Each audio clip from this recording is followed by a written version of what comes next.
como eu estava dizendo na primeira parte dessa aula, né, é preciso que eu saiba manipular muito bem a intensidade, a duração e o timbre, né, porque as alturas estão dadas, para que transpareça na minha execução uma forma de compreender a partitura, que é claro que eu tenho que ter desenvolvido essa forma de compreender antes.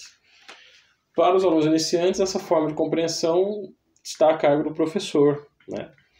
E alguns desses elementos interpretativos acabam entrando no nosso ouvido através do que a gente chama de vivência artística, né? Quer dizer, uma pessoa que vai muito em concertos, uma pessoa que escuta muitas gravações, ou uma pessoa que às vezes tem amigos músicos, ou que vive numa casa, né, em que há músicos tocando o tempo inteiro, ela tende a receber já aquelas informações intuitivamente, e no momento que ela começar a aprender um instrumento, que ela for para uma aula de música, ela vai sair, evidentemente, ela vai sair na vantagem, porque essas lições a respeito de fraseado, de dinâmica, a respeito de como organizar os sons de uma maneira em que eles não sejam assim, uma sequência de notas todas iguais às outras, né? Isso, de certa maneira, isso é familiar para uma pessoa que já tem, que já cultiva a música dentro de casa, né? De qualquer forma, o ponto fundamental é que esses procedimentos técnicos, né, para que se crie diversidade, eles precisam estar a serviço de um entendimento da partitura. Tá? E onde fica então a questão que nosso amigo colocou aqui? Mas essa maneira, por exemplo, de tocar a sarabanda do Ludovico Roncalli, ela é mais barroca ou ela é romântica? Né? Eu posso eventualmente incorrer em um erro interpretativo, exagerar demais? Como é que isso é avaliado? Né? Vamos comparar aquilo que eu descrevi na sarabanda do Roncalli com uma outra peça de Tárrega, que é justamente a famosíssima Lágrima. Né? Ela tem, diferente da sarabanda do Roncalli, que eu expliquei na parte anterior do vídeo, ela tem essa linha de baixo que é já uma melodia. E uma melodia que caminha em paralelo com a melodia principal, né? Seria isso. Né? Contrapondo-se a isso, ele tem esse Si, essa corda solta que aparece como uma nota pedal. Muita gente toca Lágrima, imaginando que a melodia dela é Sol, Si, Lá, Si, Fá. Essa é uma leitura equivocada. A melodia dela está nas notas que a gente toca na primeira corda.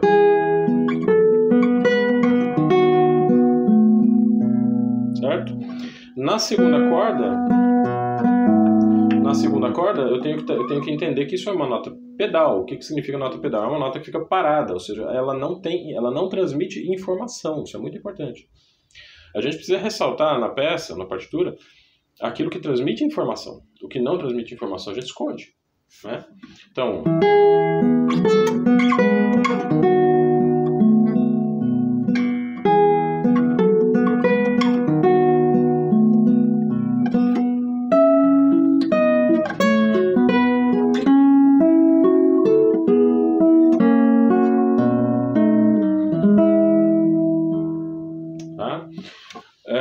Um outro erro interpretativo muito comum que as pessoas cometem a partir dessa passagem, né?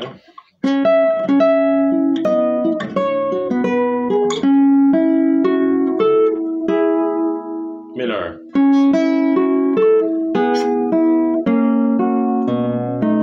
Porque eu já vi essa passagem ser digitada assim. A chave é Sol sustenido, Si. Os lugares mais tradicionais dessas notas são esses aqui mesmo. Quarta casa da primeira corda e segunda corda solta.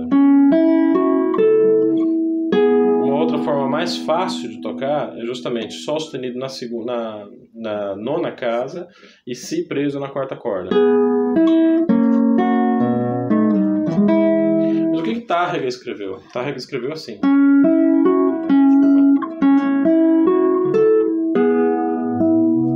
Sol sustenido na 13ª casa e Si solto. Essa nota no violão, ela é apagada. Ela não é tão clara quanto na segunda corda, nem tem o brilho da primeira corda. Percebe? Quando eu toco essa nota na terceira corda, ela fica extremamente apagada. Contra a nota Si, que é uma corda solta, eu tenho praticamente um canhão aqui soando uma nota junto com a outra que deveria ser da melodia. O Si não é a melodia, certo? Então é como se o Tárrega estivesse colocando um enigma. Por que ele fez esse dedilhado que aparentemente não é funcional?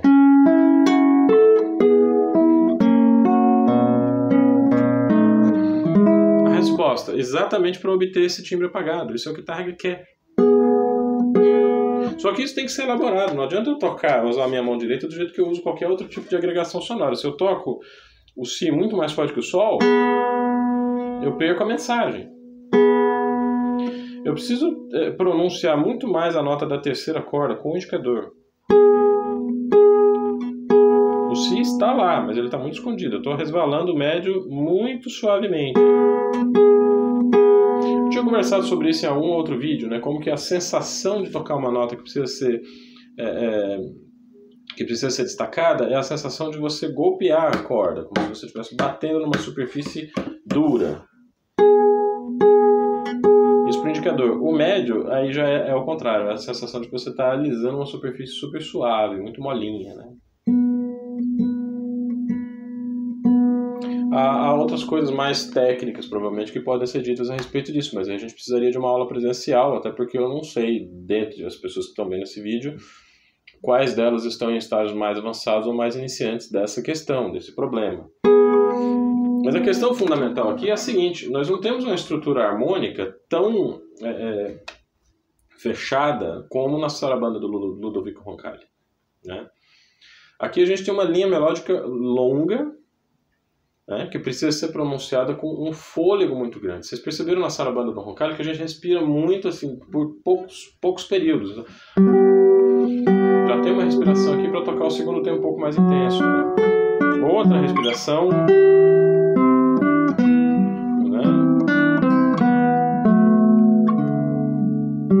Outra.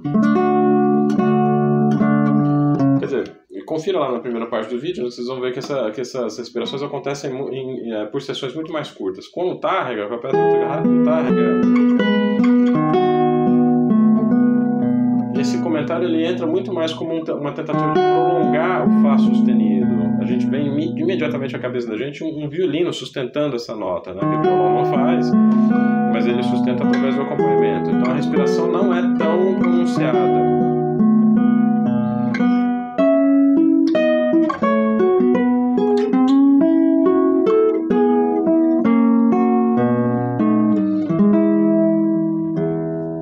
O ralentando longo que eu fiz a partir dessa passagem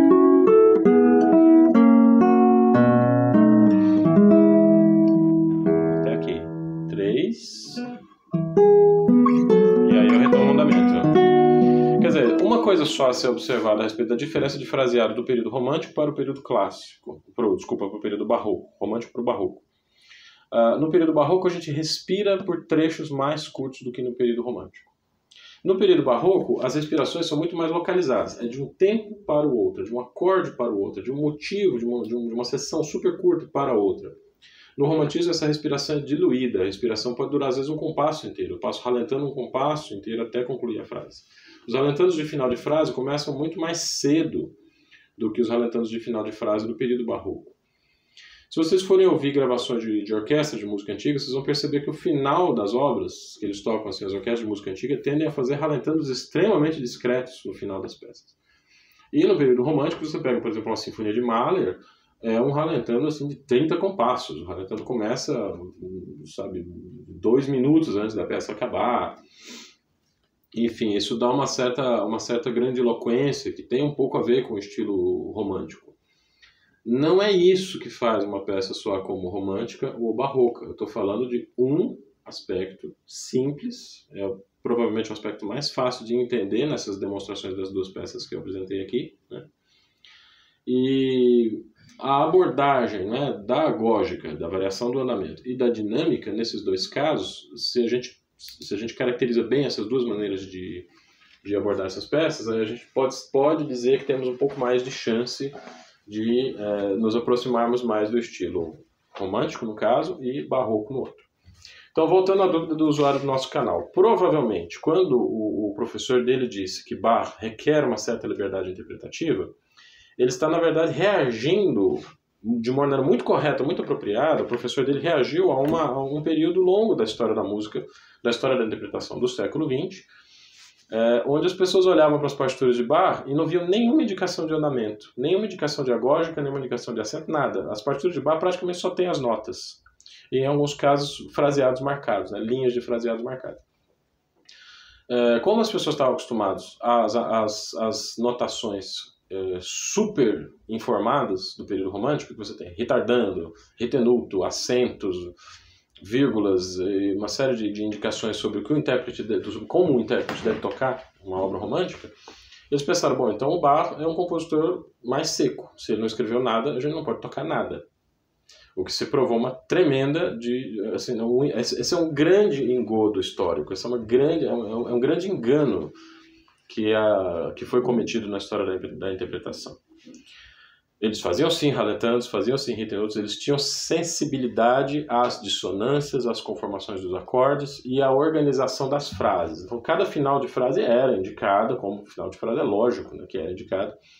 Uma das razões pelas quais a gente sabe disso é por alguns textos que mencionam a organização da composição como a organização da fala, como a organização de um discurso. Ora, a gente fala assim, sem pausa, sem respiração, sem nada, o valor das palavras é rigorosamente o mesmo? Não.